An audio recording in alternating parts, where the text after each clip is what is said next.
Isa sa kinagigiliwan ng mga fans at may ituturing na hottest love team kahit na nasa mid-30s na sila ay walang iba kundi si Kim Chiu at Paolo Avellino.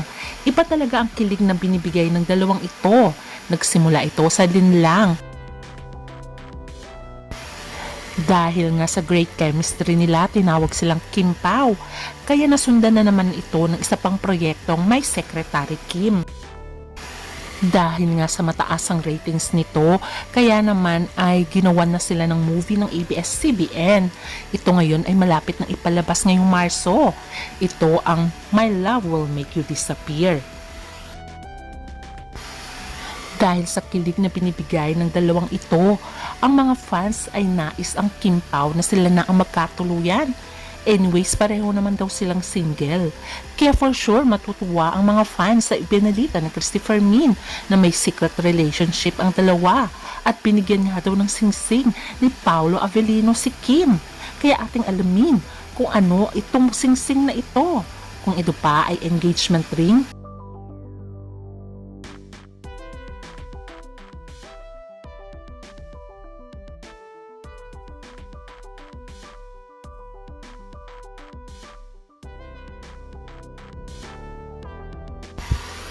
Isa sa pinaka-loyal when it comes sa relationship ay walang iba kundi si Kim Chiu.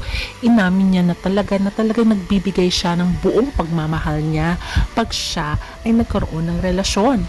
Unang nakarelasyon niya ay walang iba kundi ang kanyang ka-love team na si Gerald Anderson na tinawag nga sila na Kimeral ng mga fans dahil sa sunod-sunod na blockbuster movie nila at ang teleserye talaga naman nila ay nag-hit. Dahil sa lakas ng kanilang chemistry, nais ng mga fans na sila ang magkatuluyan. Although naging sila sa totoong buhay, umabot din ng ilang taon ang kanilang relationship, pero walang forever kay Gerald at kay Kim. Although tahimik si Kim kung ano talaga ang reason ng pag-iwalay nila ni Gerald, pero ang hula ng iba ay third party ang dahilan. Dumating naman si Sian Lim sa buhay niya, naging ka-love team niya din ito at pumatok din sa takilya, kaya tinawag nga silang kimchi ng mga fans. Ang masakit nito ay umabot sa more than a decade ang kanilang relasyon. Pero suddenly ay bigla na lang silang naghiwalay. Maraming nagsasabi ang nakipaghiwalay daw ay walang iba kundi si Sian Lim. Pero tahimik lamang si Kim Chiu about dito. Marami rin ang nagsasabi na third party ang dahilan. Pero wala pa rin naman sinasabi si Kim. Tahimik lang ang kanyang bibig at nirerespeto niya ang kanilang dating karelasyon. Kaya naman marami talagang humahanga kay Kim Chiu dahil never niyang siniraan ang kanyang mga ka-love team. Kaya naman, saludo ang mga kababaihan kay Kim Chiu. Nito lamang ay tinanong si Kim Chiu tungkol sa dating niyang mga karelasyon. At ang sabi nga ng aktres ay, talaga namang mapasensya ako when it comes to a relationship. Pero na-realize ko na dapat pala self-love muna. Dapat pala magtira ka ng pagmamahal sa iyong sarili. Siyempre, turn off na yon pag niloko ka. Pag niloko ka, iwan mo na. Prioritize yourself. Self-love muna, ayon pa kay Kim. Kasi kapag hindi mo na mahal ang sarili mo, hahayaan mo ang sarili mo paulit-ulit kang sinasaktan. Kaya sabi niya, turn off na sa kanya once nag-cheat at hindi niya na ito babalikan kahit bumalik pa ito.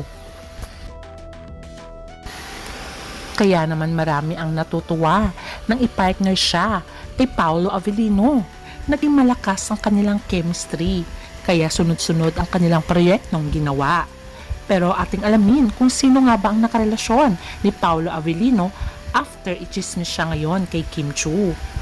Unang serious relationship niya ay walang iba kundi si LJ Reyes, kung saan nakakilala sila during the Starstruck ng GMA7.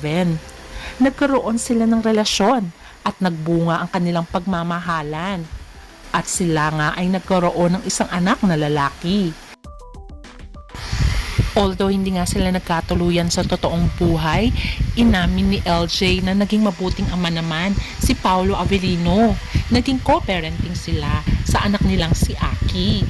Until now ay talaga namang supportive si Paolo sa kanyang anak.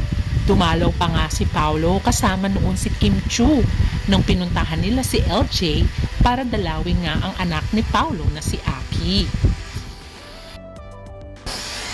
After ni LJ, ang serious na napabalita sa kanya ay walang iba kundi si Janine Gutierrez. Although balibalita na nagkaroon ng relationship ang dalawa, pero wala namang inamin si Paolo at Janine tungkol dito. At balibalita lang na naghiwalay na ang dalawa. Dumating ngayon si Kim Chu sa buhay ni Paolo Avellino. Dahil sa kanilang great chemistry nung ginawa nila ang linlang, sinundan ito ng my secretary Kim, kung saan naman talagang sinuportahan sila ng Kim Pao fans. Kaya naman ang kanilang management ay binigyan na sila ng movie na rom-com.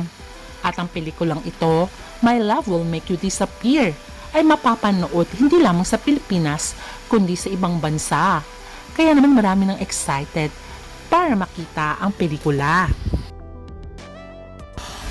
Kaya naman ang tanong ng mga fans, si Kim at Paolo na kaya sa totoong buhay?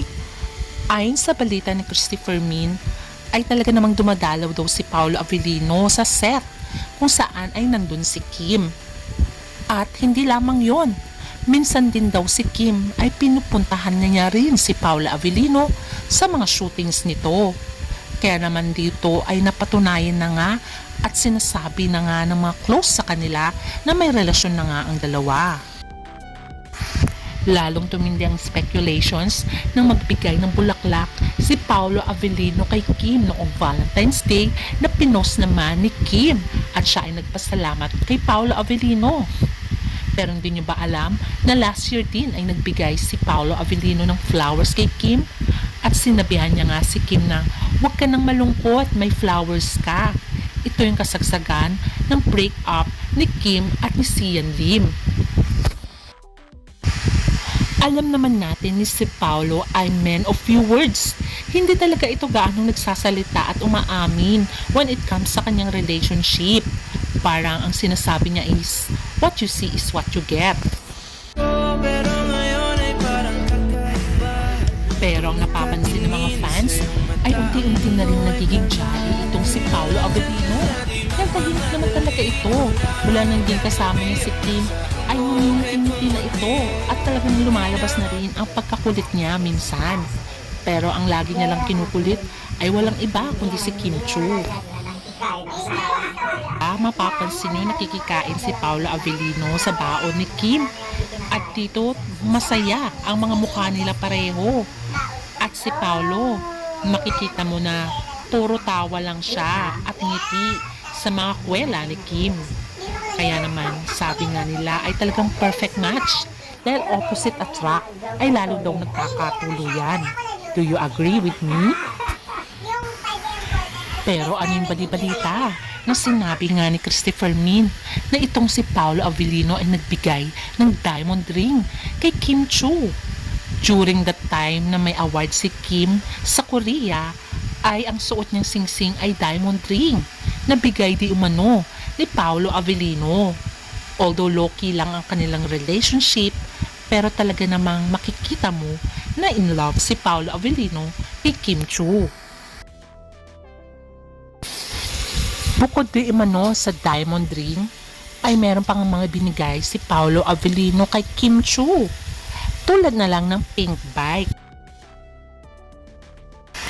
Makikita sa videong ito na magkasama si Paolo at Kim sa bike shop.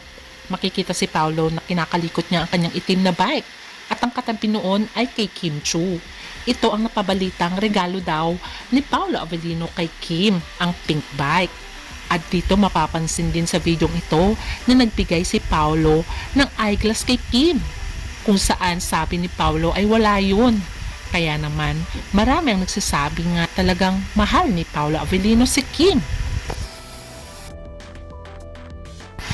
Marami pang senaryo na namamataan si Kim at Paolo na magkasama tulad na lang ng pagbabike at pagja-jogging. Kaya naman hindi maiwasan sa mata ng mga fans na talagang may relasyon na ang dalawang ito. Although yun naman din ang inamin ni Christopher Min ayon sa kanyang source, na may relasyon na nga si Kim at Paolo pero secret lamang ito. At makikita din kung gaano ka-sweet si Paolo kay Kim Chu. O diba, makikita mo naman dito at kilig na kilig pa nga si Kim. Kaya naman, marami talagang natutuwa sa dalawang ito. Sabi nga nila, sana sila na lang dalawa. Total naman, single sila pareho. At nasa marrying age naman na sila. Si Paolo ay 36 years old na. Samantalang si Kim Chu ay 33 years old na. Kaya naman, inaabangan nila ang My Love Will Make You Disappear. At for sure, kikiligin tayo sa kanilang rom-com movie. Kaya naman sana, wini-wish ng mga fans na sana sila na lang ang magkatuluyan.